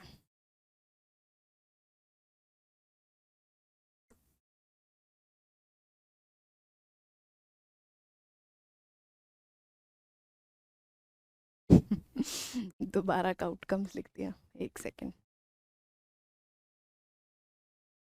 आउटकम्स कितने होंगे भाई? देखो, एस कितने हैं? 4। टोटल नंबर ऑफ कार्ड्स कितने हैं? 52। अब एस ना हो तो एस किसी चीज के ना होने के लिए क्या करना पड़ेगा भाई? उसके टोटल नंबर ऑफ आउटकम्स निकालने पड़ेंगे आपको। तो एस नहीं है, कितने? एस 4 कार्ड्स हैं, तो मतलब 52 में से अगर मैं इन 4 कार्ड्स को निकाल दूं तो मुझे ऐसा favourite number of favourable outcome मिल जाएगा, वो नंबर जिसमें एस नहीं आएगा। दैट मीन्स इसमें आ जाएंगे 48। मतलब 52 में से अगर मैं उन 4 एसेस को हटा दूं तो कितने नंबर ऑफ कार्ड्स बचेंगे? 48। क्लियर? ऑल राइट, तो यहां पे पी ऑफ एफ कितना आ जाएगा? Favourable outcome upon total number of outcomes. Favourable outcomes हमने कितने निकाले अभी? 48। और total number of outcomes, card तो अभी भी डेक में कितने हैं? 52 ही है ना। टोटल कार्ड्स प्रोबेबिलिटी देख रहे हैं। अगर हमने 4 कार्ड्स 52 डेक में से निकाल के ही रख दिए 4 एस, तो प्रोबेबिलिटी 1 हो जाएगी, क्योंकि श्योर इवेंट हो जाएगा। क्योंकि 4 आपने ऑलरेडी निकाल के रख दिए, मतलब जो बचे 48 हैं उनमें से कोई भी कार्ड निकालो वो कभी भी एस नहीं आएगा। तो ये कैसा इवेंट हो गया? ये श्योर इवेंट हो गया। अभी नहीं, लेकिन टोटल नंबर ऑफ आउटकम्स जब आपके 52 ही रहेंगे, एस कहीं ना कहीं मौजूद रहेगा, तब हमें प्रोबेबिलिटी देखनी है कि भाई एस ना आए उस चीज की प्रोबेबिलिटी क्या है। तो ये हो जाएगा टोटल नंबर ऑफ आउटकम्स 52। 4 1 जा 2 जा 4 1 जा 3 जा। तो इसका आंसर हो गया 12/13। Clear? Next, two players Sangeeta and Reshma play a tennis match. भाई दो प्लेयर्स हैं आपके पास, संगीता और रेशमा, वो क्या कर रहे हैं, एक मैच खेल रहे हैं, टेनिस का मैच खेल रहे हैं। It is known that the probability of Sangeeta winning the match is 0.62। What is the probability of Reshma winning the match? अब वो कह रहे हैं कि भाई probability of Sangeeta winning the match कितनी दे रखी है उन्होंने, 0.62 दे रखी है, और हमें बताना है कि भाई रेशमा के जीतने की कितनी प्रोबेबिलिटी है। अब देखो यहां पे अगर मैं ई को लिखूं संगीता विनिंग, ठीक है। अब मुझे पी ऑफ ई कितना गिवन है, 0.62। ये प्रोबेबिलिटी मुझे दे रखी है यहां पे इन्होंने, राइट। अब वो बोल रहे हैं कि भाई एफ जो दूसरा इवेंट है वो क्या है, रेशमा विनिंग द मैच। भाई अब एक बात बताओ, दो लोग मैच खेल रहे हैं, है ना, तो एक ही बंदा तो जीतेगा, है ना। अब आप ड्रॉ की बात तो नहीं कर रहे हो, क्योंकि हमें पता है कि भाई यहाँ पे संगीता की विनिंग की प्रोबेबिलिटी हमको दी हुई है। तो हम क्या क्या हम ये कह सकते हैं कि P of E bar equals to 1 minus P of E, और ये PE बार क्या हो जाएगा भाई। अब एक बात बताओ कि संगीता ना जीते, संगीता नहीं जीतेगी तो कौन जीतेगा, रेशमा जीतेगी। तो मतलब PE बार इन शॉर्ट किसके बराबर हो जाएगा, P ऑफ F के बराबर, राइट। संगीता का ना जीतना मतलब इवेंट E का ना होना किसके बराबर है, इवेंट F का होना, दैट मीन्स रेशमा का जीतना। समझ आ गई। और हमें पता है कि भाई P E of not happening, probability of E not happening हम कैसे निकालते हैं, 1 माइनस PE।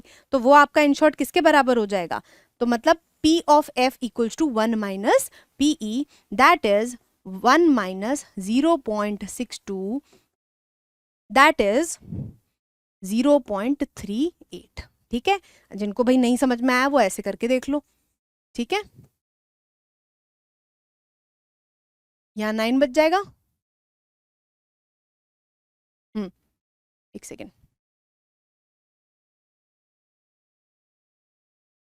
0 बचेगा, क्या हो गया 9 10 8, यहाँ पे आ गया 3, clear.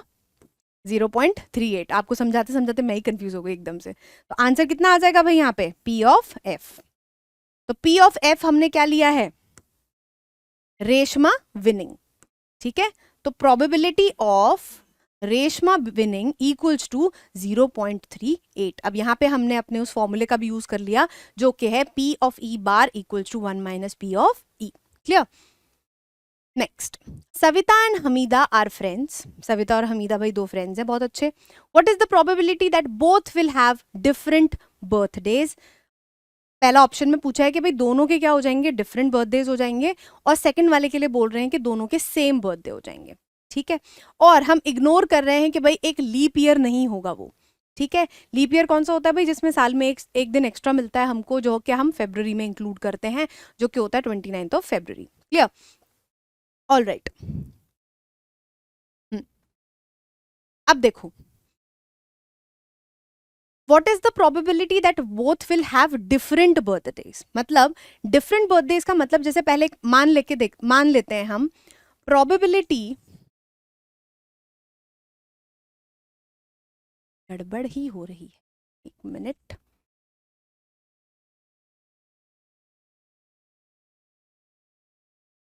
probability of Savita and Hamida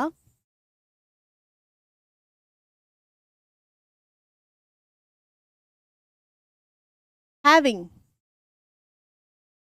different birthdays।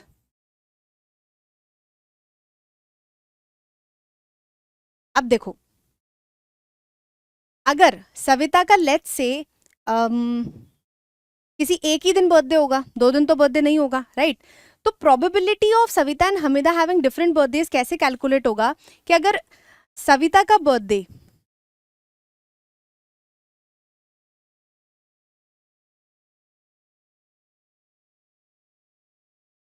हम मानते हैं n दिन पे, कोई एक एन डे है जिस दिन पे क्या है, आपकी सविता का बर्थडे आ रहा है, ठीक है। तो प्रोबेबिलिटी ऑफ, मतलब कितने नंबर ऑफ टोटल आउटकम्स, मतलब कितने दिन बचेंगे कि हमिदा का बर्थडे आए। Number of days left for Hamida's birthday.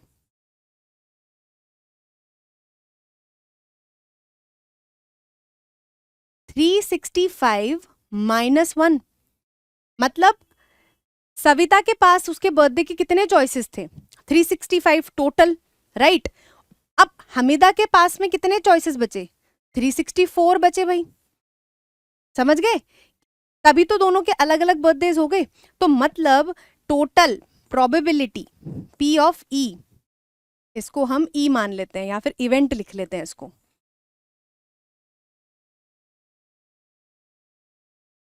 Event of them having different birthdays, P of E will be number of favorable outcomes।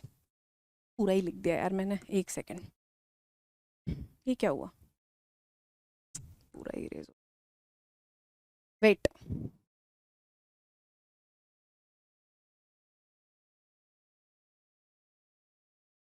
event of them having different birthdays, ठीक है। Let's say हमिता का बर्थडे हमने मान लिया था, ठीक है। Number of days left for Hamida's birthday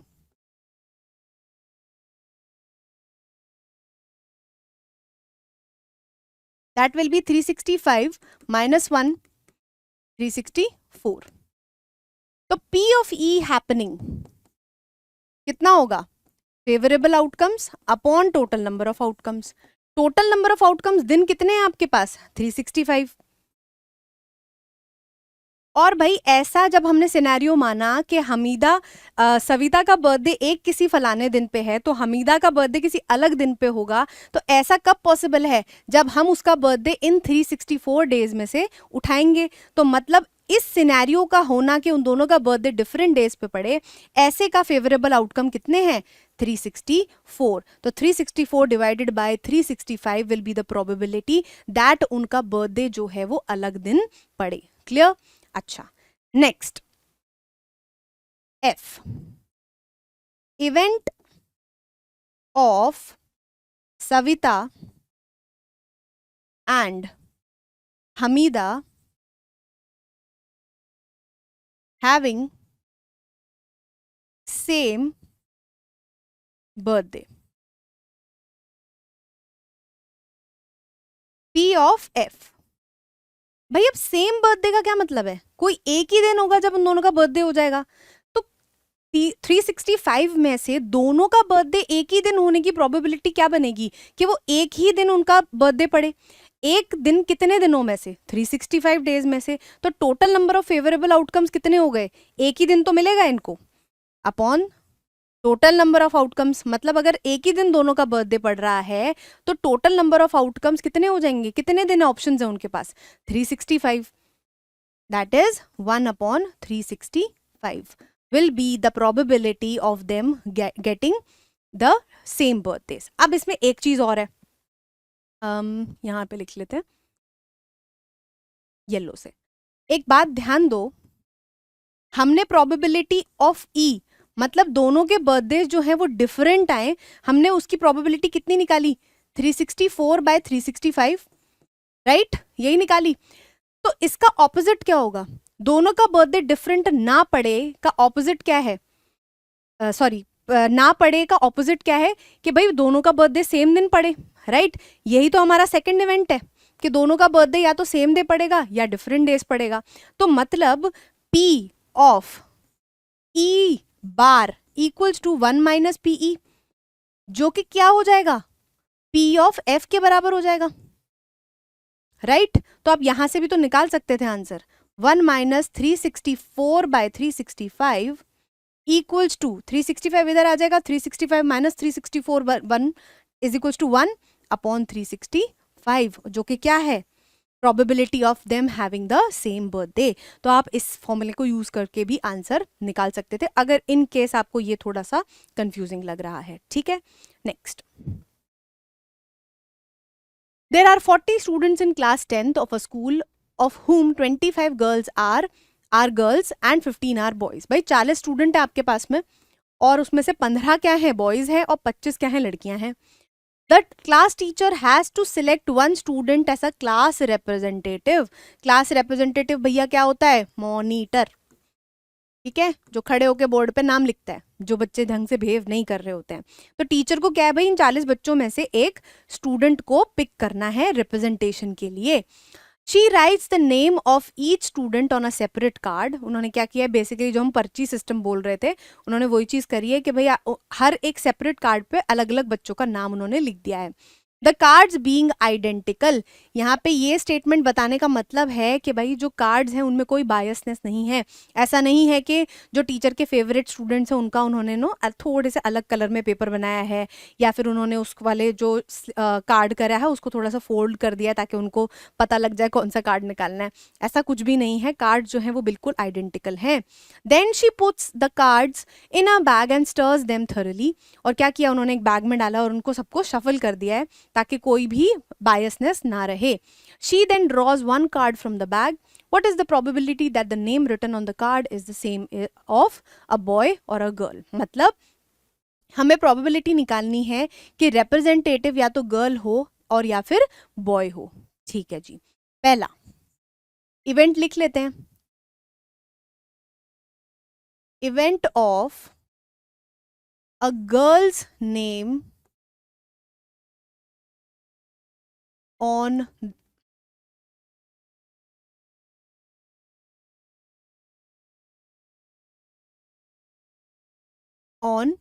the card. ठीक है, प्रोबेबिलिटी ऑफ दिस हैपनिंग कितना हो जाएगा, favourable outcomes upon total number of outcomes. अब फेवरेबल आउटकम्स मतलब 40 पर्चियां हैं भाई, उसमें 40 कार्ड है बैग में। ठीक, अब 40 में से कितने कार्ड हैं जिन पे लड़कियों का नाम लिखा है, 25। क्योंकि स्टूडेंट ही 25 हैं तो किसी का नाम छोड़ेंगे थोड़ी ना, सबका नाम लिखा जाएगा। दैट मीन्स फेवरेबल आउटकम्स हो जाएंगे भाई 25 और टोटल नंबर ऑफ आउटकम्स कितने हैं, कितने टोटल नंबर ऑफ कार्ड्स हैं 40। तो 5 5 जा 5 8 जा, तो ये जो हो गई भाई प्रोबेबिलिटी हो गई कि 8 में से 5 चांस ऐसे हैं जो कि आपका नाम किसी लड़की का आएगा। Second, event of a boy's name on the card। या फिर यहाँ पे ऐसा करो ना, ये थोड़ा सा कंफ्यूजिंग हो रहा है क्योंकि कार्ड पे तो नाम है ही बच्चों के, इनको लिख देते हैं हम नेम बीइंग सिलेक्टेड। ठीक है,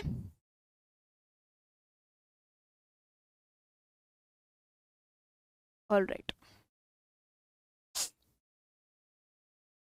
तो P ऑफ F कितना हो जाएगा भाई, favourable outcomes upon total number of outcomes. Favourable outcomes मतलब कितने कार्ड्स हैं जिन पे लड़के का नाम लिखा है 15, और टोटल नंबर ऑफ आउटकम्स कितने हैं 40। दैट मीन्स 5 3 जा एंड 5 8 जा। अब ध्यान से देखो, हमें पता है कि दोनों जो इवेंट्स हैं उनको अगर हम ऐड करें तो हमें क्या मिलेगा, 1 मिलेगा। देखो P of F plus P of E plus P of F कितना आना चाहिए, 1 आना चाहिए। मतलब किसी ना किसी बच्चे का ही नाम आएगा, ये तो एक श्योर इवेंट है और श्योर इवेंट की प्रोबेबिलिटी क्या होती है, 1 होती है। और दोनों जो हमने इवेंट्स अभी लिए हैं अगर इन दोनों को ऐड कर दें तो आपको क्या मिलेगा, 5/8 प्लस 3/8 जो कि किसके बराबर हो जाएगा, common 8 8 equals to 1, hence proved.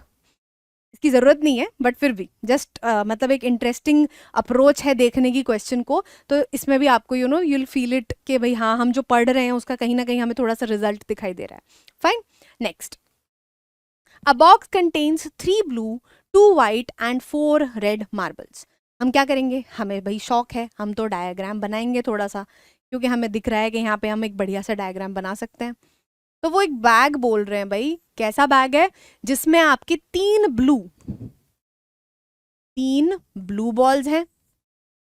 Next क्या है, 4 रेड, अच्छा बॉल नहीं है मार्बल है, कंचे, 4 रेड बॉल्स हैं भाई, और वाइट, 2 वाइट बॉल्स हैं। ठीक है, अब वो बोल रहे हैं what is the probability that it will be white, blue and red, मतलब तीनों बॉल्स के आने की प्रोबेबिलिटी बतानी है, 3 कलर के बॉल्स की। ठीक है, तो पहला हम मान लेते हैं, ई क्यों लिखा है यहाँ पे, ई लिखना है, ई। अच्छा चलो अब थोड़ा सा इंटरेस्टिंग बनाते हैं, ऐसे ई नहीं लिखेंगे हम, इवेंट्स का नाम कलर के नाम पे डालेंगे। पहला हमें डब्लू पूछा है, तो हम डब्लू लिखेंगे the marble being white. Clear? अच्छा, तो प्रोबेबिलिटी ऑफ वाइट बॉल कितनी बनेगी, favourable outcomes upon total number of outcomes. अब देखो फेवरेबल आउटकम्स का मतलब क्या है, जो इवेंट हम चाह रहे हैं हो उसके कितने आउटकम्स हैं, मतलब कितने नंबर ऑफ वाइट बॉल्स हैं, 1 एंड 2। समझ आया? तो फेवरेबल आउटकम्स कितने हो गए भाई, 2 हो गए। टोटल नंबर ऑफ आउटकम्स मतलब कितने तरीके की बॉल्स, मतलब कितने नंबर ऑफ बॉल्स हैं वहां पे टोटल, वो हैं आपके 1 2 3 4। चलो ऐसा करो, इनको यहाँ 2 + 4 + 3 लिख लेते हैं, तो ये कितना हो जाएगा, 7 और 9। टोटल बॉल्स कितनी हो गई आपकी, 9 बॉल्स हो गई। तो टोटल नंबर ऑफ आउटकम भाई कितना हो जाएगा, 9 हो जाएगा। That means the answer is going to be, इसी को यहीं पे लिख देते हैं, P of W probability of getting a white marble is equals to 2/9। All right, अब नेक्स्ट लिखते हैं ब्लू के लिए भाई, द मार्बल बीइंग ब्लू, तो P ऑफ B कितना आ जाएगा, favourable outcomes upon total number of outcomes. तो फेवरेबल आउटकम्स कितने हैं भाई, ब्लू कितने बॉल्स हैं, 3 बॉल्स हैं, तो 3/9 दैट इज 1/3। तो ये आ गया भाई probability of getting a blue ball. ठीक, अब यहाँ पे देखते हैं लास्ट रेड बॉल, तो आर ले लेते हैं उस इवेंट का नाम, द मार्बल बीइंग रेड। तो P ऑफ R कितना आ जाएगा भाई, फेवरेबल आउटकम्स कितने हैं आपके पास, 1 2 3 और 4। अब ब्लू बोलेगा भाई मेरे को ही क्यों छोड़ दिया, लिख देते हैं यहाँ पे भी, फेवरेबल आउटकम्स कितने हो गए, 4, टोटल नंबर ऑफ आउटकम्स कितने हो गए, 9। तो आपके probability of getting a red marble is equals to 4/9। Clear? अब आप ध्यान से देखो, अगर आप सबको प्लस करोगे तो भी आपके पास 1 ही आएगा। क्लियर? क्योंकि बॉल मार्बल निकलना एक श्योर इवेंट है, तो सारे प्रोबेबिलिटीज का सम जो है वो हमेशा 1 आएगा यहाँ पे। Next, Harpreet tosses 2 different coins simultaneously. Say one is of ₹1 and one is of ₹2. What is the probability that she gets at least one head? अब देखो क्या हो रहा है, साइमल्टेनियसली मतलब साथ में ही उसने क्या करे हैं, 2 हेड टेल्स उछाले हैं, सॉरी 2 कॉइन्स उछाले हैं। ठीक है, अब क्या है, वो बोल रही है कि एक कॉइन जो है वो 1 रुपए का है, एक कॉइन है वो जो 2 रुपए का है, हमें उससे कोई मतलब नहीं है। ठीक है, हमें तो बस कॉइन से मतलब है। What is the probability that she gets at least 1 head? At least का मतलब क्या है कि दोनों जब आपने कॉइन टॉस करे, जब वो लैंड हुए, तो कम से कम एक जगह पे हेड आना चाहिए, इसकी प्रोबेबिलिटी बतानी है भाई। उसके लिए पहले हमें ये भी तो देखना पड़ेगा कि टोटल नंबर ऑफ आउटकम्स क्या आएंगे। अब देखो पहला जो कॉइन है वो हमें बताया गया है कि 1 रुपी कॉइन है, और दूसरा जो कॉइन है वो कितना है, 2 रुपी कॉइन है। अब मैंने दोनों को उछाला, ठीक, तो या तो हेड आएगा यहाँ पे और यहाँ पे भी हेड आएगा, ऐसा हो सकता है कि दोनों पे हेड आ जाए। अब या फिर इस हेड के साथ में यहाँ पे टेल आ जाएगा। क्लियर? ऑल राइट, या फिर यहाँ पे टेल आएगा और यहाँ पे हेड आ जाएगा, और यहाँ पे दोबारा टेल के साथ में यहाँ पे दोबारा टेल आ जाएगा। समझ आ गया? टोटल यही आउटकम्स है। देखो 2 हेड हमने कैलकुलेट कर लिए, 2 टेल्स, यहाँ पे भी 2 टेल 2 हेड, तो टोटल जो आउटकम्स हैं, नंबर ऑफ आउटकम्स, वो होंगे 1 2 3 एंड 4, जो कि क्या निकलेंगे, H comma H, H comma T, T comma H और T कॉमा T।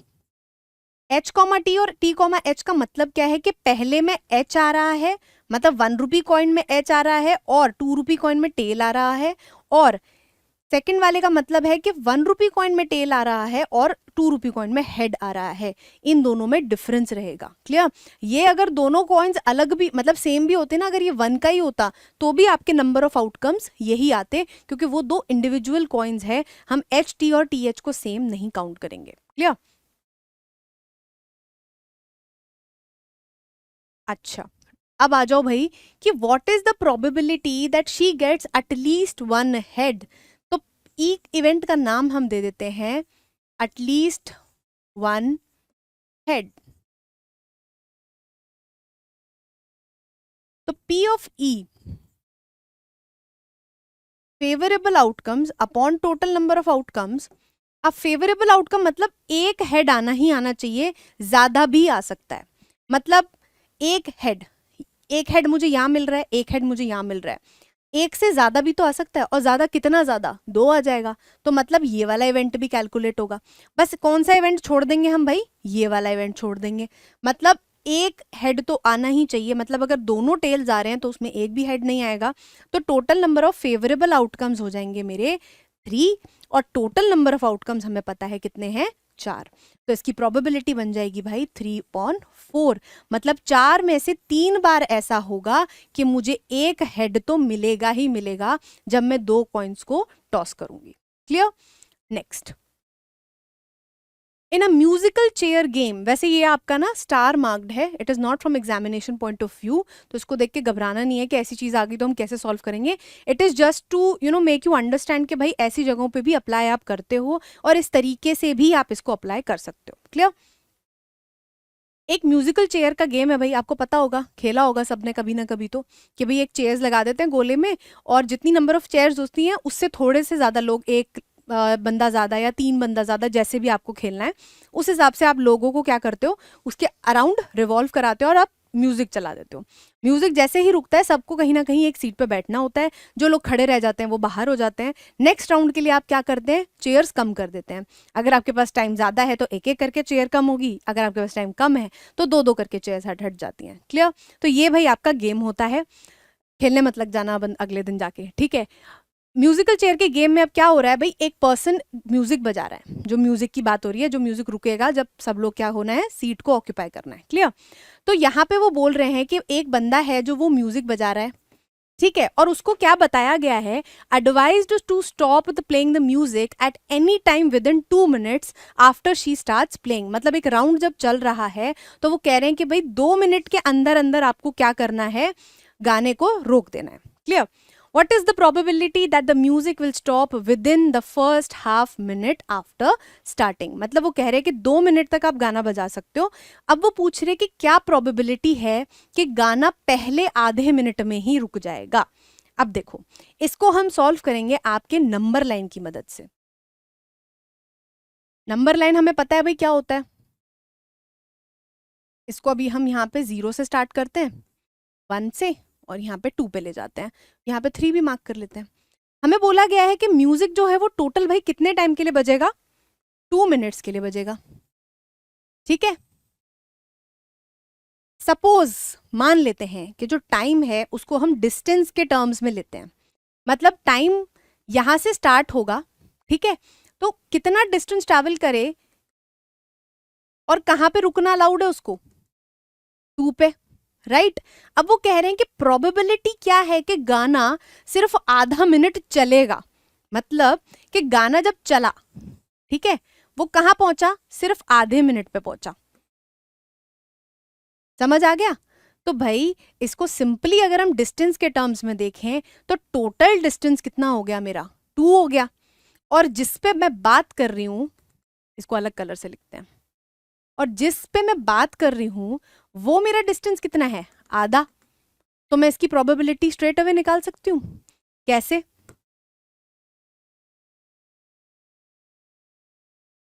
ई इवेंट को लेते हैं the music will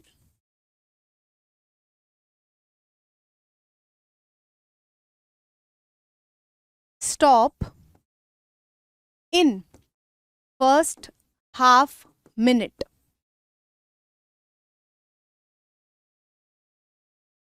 Equals to probability of E happening equals to favorable outcome upon total number of outcome. भाई total number of outcome ये है कि गाना जो है वो 2 मिनट तक चल सकता है. मतलब गाने को अब एक नाम देते थे, गाना हम किसी के पीछे गाना लिख देते हैं और कहते हैं कि भाई तू चल. ठीक है, गाना कितनी देर तक चल पाएगा? 2 मिनट तक चल पाएगा. लेकिन हम कह रहे हैं कि भाई क्या प्रोबेबिलिटी है कि गाना सिर्फ आधे मिनट तक ही चल पाएगा. तो टोटल फेवरेबल आउटकम्स कितना हो गया? हाफ. डिस्टेंस कितना उसने ट्रैवल किया? 0 से हाफ. और टोटल वो डिस्टेंस कितना ट्रैवल कर सकता है? 0 से 2 तक. तो बस हो गया भाई सॉल्व. फेवरेबल आउटकम कितना हो जाएगा? Distance travelled in half minute और टोटल नंबर ऑफ आउटकम कितना हो जाएगा? Distance travelled in 2 minutes. That is half divided by 2. Clear? तो ये इन शॉर्ट कितना हो जाएगा? 1/4. तो the probability that the song will be played only for half a minute या फिर less than that is going to be 1/4. Clear? All right. Next question. A missing helicopter, ये भी आपका स्टार मार्क्ड ही है question. A missing helicopter is reported to have crashed somewhere in the rectangular region shown in the figure below. What is the probability that it crashed inside the lake shown in the figure? अब वो बोल रहे हैं कि भाई ये एक rectangular region है जिसमें क्या हो गया, एक हेलीकॉप्टर क्रैश हो गया, कहीं पे गिर गया, जाके किसी भी जगह पे गिर सकता है. ठीक है, अब एक न्यूमेरिकल फॉर्म में ही तो हम इस चीज को देखेंगे ना कि क्या प्रोबेबिलिटी है कि वो इस लेक में गिरा है जाके. तो यहाँ पे हमारे पास क्वांटिटेटिव मेजर के लिए क्या चीज दी हुई है, क्या नंबर्स है हमारे पास? हमारे पास नंबर्स है भाई एरिया के, है ना. तो हम क्या करेंगे, टोटल एरिया में से देखेंगे कि कितना चांसेस है कि वो इस एरिया में गिरा हो. तो हम जो नंबर्स क्वांटिफाई करेंगे वो किस सेंस में जाएंगे? वो नंबर्स एरिया के सेंस में जाएंगे कि टोटल नंबर ऑफ एरिया कितना उसके पास अवेलेबल है, वो हो जाएगा इस पूरे रेक्टेंगल का एरिया, जो कि आपका इन टर्न बनेगा टोटल नंबर ऑफ आउटकम्स. मतलब कितनी जगहें हैं जहां पे जाके वो हेलीकॉप्टर गिर सकता है. टोटल गिर सकता है भाई इस पूरे रेक्टेंगुलर रीजन में. हमें प्रोबेबिलिटी चाहिए कि भाई वो इस लेक में गिरने की क्या प्रोबेबिलिटी है. तो हम इस लेक के एरिया को देखेंगे कि इस लेक में कितनी जगह है जहां पे वो गिर सकता है. राइट? तो आपकी प्रोबेबिलिटी जो है वो कैसे कैलकुलेट होगी? एरिया के टर्म्स में कैलकुलेट होगी. क्लियर? तो आप एरिया निकाल लेते हैं भाई. यहाँ पे total area of rectangular reason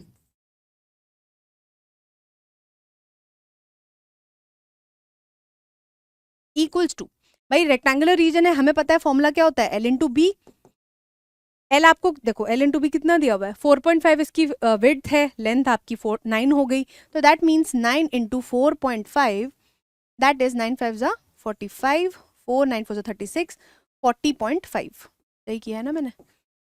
5 जा 45, 4 9 4 36, 36 40. हाँ सही है. तो 40.5 स्क्वायर मीटर जो है वो एरिया आ गया हमारे पास. मिनट. ठीक है, तो ये जो है वो टोटल एरिया निकल गया किलोमीटर स्क्वायर. ठीक है, अब हमें क्या चाहिए? लेक का एरिया चाहिए. Area of lake. अब देखो यहां पे अब थोड़ी सी हमारी एरिया कैलकुलेशन स्किल्स काम में आएंगी.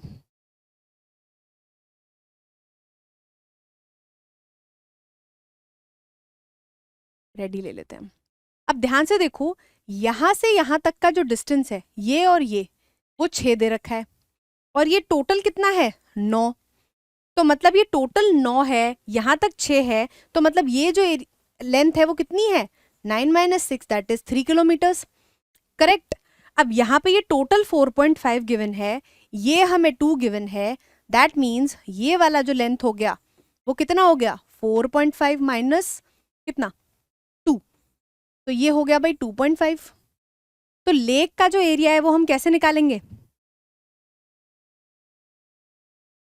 इसको भी ऐसे ही निकालेंगे, L इंटू बी। वो कितना हो जाएगा 3 इंटू 2.5, सही निकाल रहे हैं ना। 3 इंटू 2.5 भाई, ये हो जाएगा 5 3 ज़ा 15, 1 3 2 ज़ा 6, 7.5, 7.5 किलोमीटर स्क्वायर। समझ आ गया। अब इवेंट का नाम देते हैं, E equals to helicopter landing नहीं क्रैशिंग लिखते हैं, क्रैशिंग ही दिया है गेस हमको यहाँ पे। हाँ, हेलीकॉप्टर क्रैशिंग इन लेक, ठीक है। तो P of E equals to favourable outcomes upon total number of outcomes.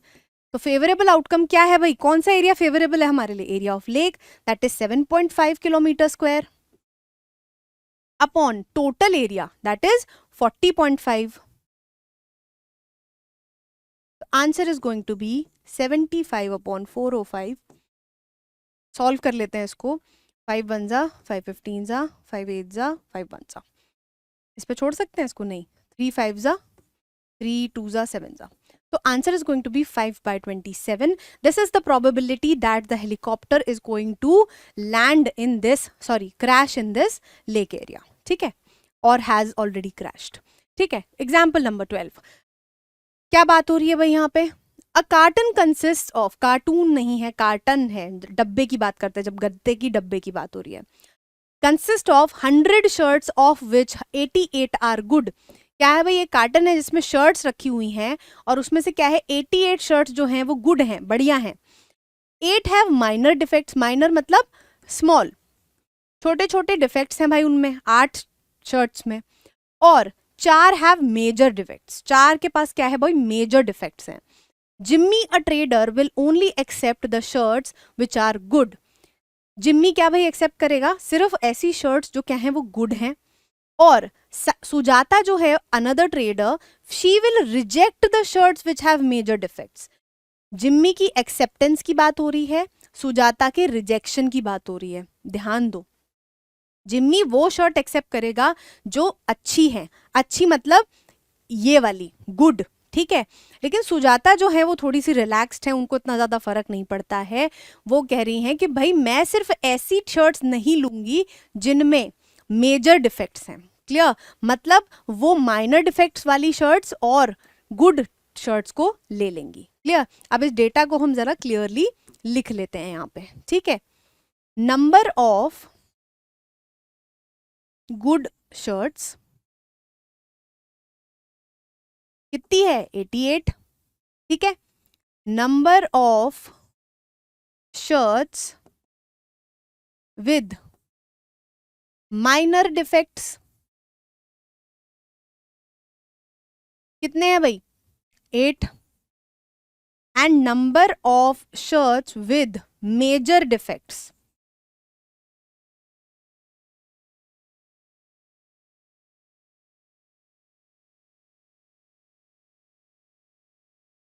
Major defects कितनी है 4। समझ आ गया। अच्छा, अब हम बात करते हैं भाई कि जिम्मी कितने शर्ट्स ले लेंगे। भाई पहले बोल रहे हैं प्रोबेबिलिटी पूछा है that the shirt is acceptable to Jimmy. अच्छा, हमने बीच में क्वेश्चन मिस कर दिया, एक second. 1 shirt is drawn at random from the carton. अब क्या हो रहा है, कार्टन से आपने क्या किया, एक शर्ट निकाली है रैंडमली। अब वो बोल रहे हैं कि क्या प्रोबेबिलिटी है कि ये जो शर्ट निकली है वो जिम्मी को एक्सेप्टेबल होगी और या फिर सुजाता को एक्सेप्टेबल होगी, ठीक है। तो पहला जो है वो हम लिखते हैं ई, शर्ट एक्सेप्टेबल टू जिम्मी। तो पी ऑफ ई कितना हो जाएगा, favourable outcome upon total number of outcomes. Favourable outcomes मतलब एक्सेप्टेबल टू जिम्मी, जिम्मी किन शर्ट्स को एक्सेप्ट करता है जो कि गुड है, तो मतलब total number of favourable outcomes that are acceptable to Jimmy कितनी हो जाएंगी 88। और टोटल नंबर ऑफ शर्ट्स भाई हमको कितनी गिवन है 100, क्योंकि शर्ट्स अभी भी कार्टन में से निकाली जा रही हैं, 88 अलग से या फिर मेजर डिफेक्ट्स वाली अलग अलग कुछ नहीं करी गई हैं, टोटल कार्टन में से निकाल रहे हैं। तो टोटल कितनी आउटकम्स हो गई भाई? 100 हो गई। क्लियर? तो ये जो होगी आपकी प्रोबेबिलिटी होगी कि भाई जो एक शर्ट निकाली गई है वो शर्ट जिम्मी को एक्सेप्टेबल होगी। कर लो इसको भाई, 44/50, 22/25। तो थोड़ा क्लियरली लिख देती हूँ यहाँ पे मैं।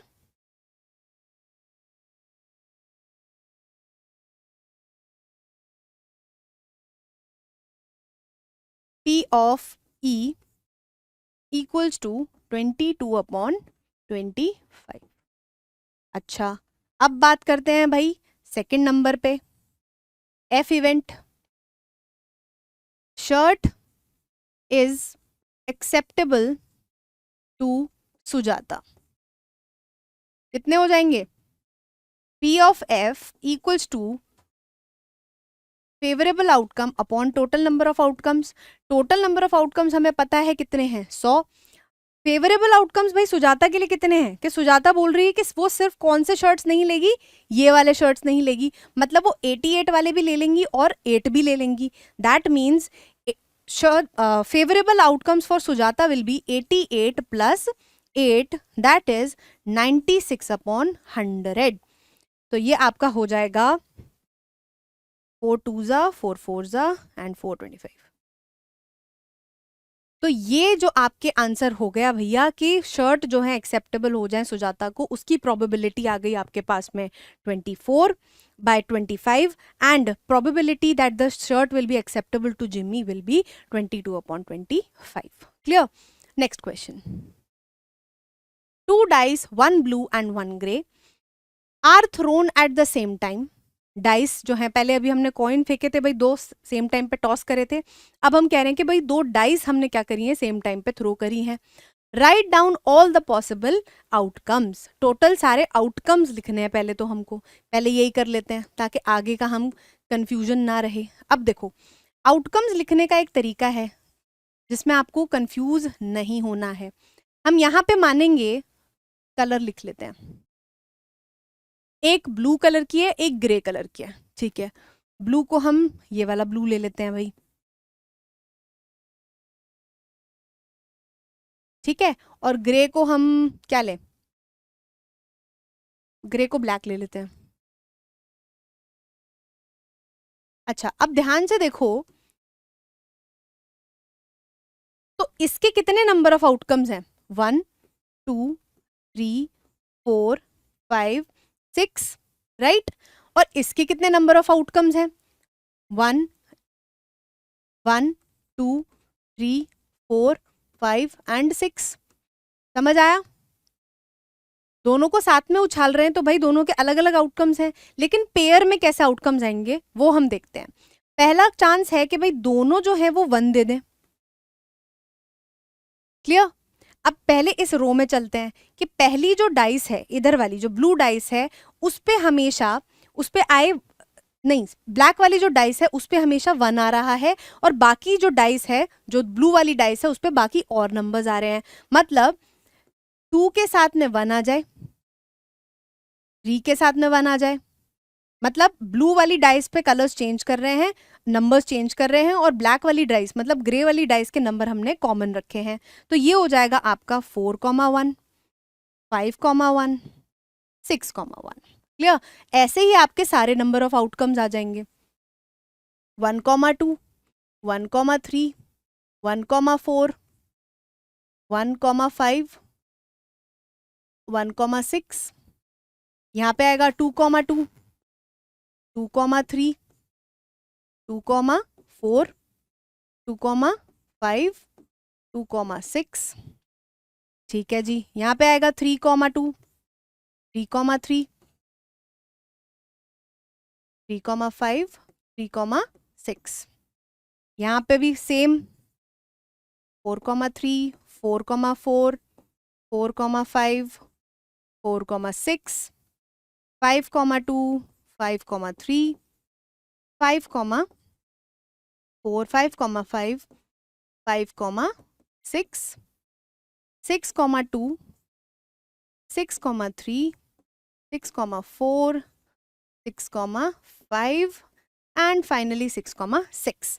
तो भाई ये जो टोटल नंबर ऑफ आउटकम्स हैं वो आउटकम्स आपके बनेंगे किसके, जब आप दो डाइस जब आप साथ में फेंकोगे। तो मतलब या तो 1 1 आ सकता है, 1 2 आ सकता है, 1 3 2 1, ऐसे ही करके सारे नंबर्स आएंगे। आगे चलते हैं। Right down all the possible outcomes. लिख लिए भाई। What is the probability that the sum of the two numbers appearing on the top of the dice is 8, 13 and less than और इक्वल टू 12। अब देखो वो कह रहे हैं कि भाई सम का मतलब क्या है कि जब आपने दोनों डाइस को उछाला तो मतलब जो ऊपर जो दोनों नंबर्स आए उनका जो सम है वो कितना आए, 8 आए, और या फिर 13 आए, और या फिर तीसरी एक और कंडीशन गिवन है। मतलब सम का मतलब क्या है, जैसे जब ये कंडीशन आएगी तो उसका सम आएगा 2, ठीक है। जब ये कंडीशन आएगी तब आएगा सम 3, जब ये आएगा 4, ये आएगा 5, ये आएगा 6, यहाँ पे आएगा 7। क्या 7 ही मैक्सिमम सम आ सकता है? नहीं। 6 और 2 8, 6 और 3 9, 6 और 4 10, 6 और 5 11 एंड 6 और 6 12। अब ध्यान से देखो, क्या इस पूरी रो का सम 2 ही आने वाला है? नहीं। आप अज्यूम ऐसा कर सकते हो एकदम से देख के क्योंकि टैबुलर फॉर्म में दिया है, बट ऐसा नहीं होता। इसमें जो सेम नंबर आता है सम में वो कैसे आएगा, डायगोनली। मतलब ये वाले जो नंबर्स हैं उनका नंबर सेम आता है, सेम सम सेम आता है, इनका सम सेम आएगा, इनका सम सेम आएगा, इनका सम सेम आएगा, इनका सम आएगा सेम, इनका सम आएगा। कुछ ज्यादा ही नीट बन गया हमारा डायग्राम। ये अभी हम ऐसे इतना डिटेल में कर ले रहे हैं, ये आपको थोड़ा बाद में ज्यादा अच्छे से हेल्प करेगा। क्लियर? अब ध्यान से देखो, जब हम 3 वाले रो पे जा रहे हैं जिसमें सम क्या है, 4 आ रहा है, 3 + 1 4, 2 + 2 4, 1 + 3 4। यहाँ पे आओ, 4 + 1 5, 3 + 2 5, 2 + 3 5, 1 + 4 5। 6 वाले पे आ जाते हैं भाई, 5 + 1 6, 4 + 2 6, 3 3 6, 4 2 4 6 एंड 1 5 6। तो आप देख सकते हो जब हम डायगोनली ऐसे जा रहे हैं तो हमें जो नंबर्स का सम है वो सेम मिल रहा है। मैक्सिमम सम जो आएगा वो आएगा आपका 12। क्लियर? क्योंकि ज्यादा से ज्यादा एक डाइस पे कितना आ सकता है, 12, या ज्यादा से ज्यादा आपका दूसरे साइड पे कितना आ सकता है, सॉरी 6 और 6। तो मैक्सिमम सम कितना आएगा, 12 आ सकता है। क्लियर? ऑल राइट, अब बात करते हैं आपके फर्स्ट ऑप्शन की जो कि आपको गिवन है। तो ई इवेंट हमने माना द सम इज 8, ठीक है। तो probability of the sum being 8 equals to favourable outcomes upon total number of outcomes. अब देखो जब दो डाइस हमने रोल करी तो टोटल नंबर ऑफ आउटकम्स कितना आएगा, 36, ठीक है। 6 × 6 36। अब हमें फेवरेबल आउटकम देखने हैं, मतलब सम जो है वो 8 आ जाए। 8 यहाँ पे सम देखो कितने जगहों पे आ रहा है, 1 2 3 4 5। तो 5 ऐसे पेयर्स हैं जिनमें सम जो है वो कितना आएगा, 8 आएगा। क्लियर? तो फेवरेबल आउटकम्स नंबर कितने हो गए, 8, टोटल कितने हो गए, 36। So this is the probability that we will get a sum of 8। All right, next F the sum is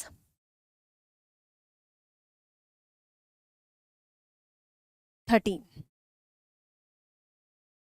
P of F कितना आएगा, favourable outcomes upon total number of outcomes equals to कितना आएगा, सम is 13 भाई। लेकिन हमने देखा कि सम जो है वो मैक्सिमम कितना आ रहा है, 12 आ रहा है, कभी 13 आ ही नहीं सकता।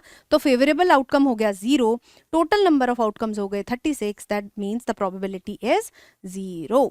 अब लास्ट चीज, लेस देन और इक्वल टू 12। अब ध्यान से देखो जितने भी हमारे सम आ रहे हैं यहाँ पे वो 12 से छोटे ही तो आ रहे हैं क्योंकि मैक्सिमम जो सम है वो कितना है, 12। क्लियर? तो आप क्या करोगे, नेक्स्ट इवेंट लिख लोगे, the sum is less than, equal to भी गिवन है, हाँ, और इक्वल टू 12। कितना आ जाएगा, फेवरेबल आउटकम्स तो भाई सारे ही हो जाएंगे ना, तो ये हो जाएगा 36/36, दैट इज 1। तो मतलब ये कैसा इवेंट है, ये एक श्योर इवेंट है। दैट मीन्स जब भी हम एक डाइस को रोल करेंगे, सॉरी 2 डाइसेस को रोल करेंगे, तब हमेशा हमारा जो आंसर है, जो सम है उन दोनों फेसेस का, वो हमेशा 12 से कम ही आएगा या फिर 12 आएगा। क्लियर? तो ये थे सारे एग्जाम्पल्स आपके। इसके बाद हम एक्सरसाइज शुरू करेंगे जल्दी ही, ठीक है? इसमें अगर कुछ समझ में नहीं आता है तो प्लीज़ आप कमेंट करो, हमें बताओ, हम जल्दी से जल्दी आपका डाउट क्लियर करने की कोशिश करेंगे। और मिलते हैं नेक्स्ट लेक्चर में। Till then keep revising. Thank you.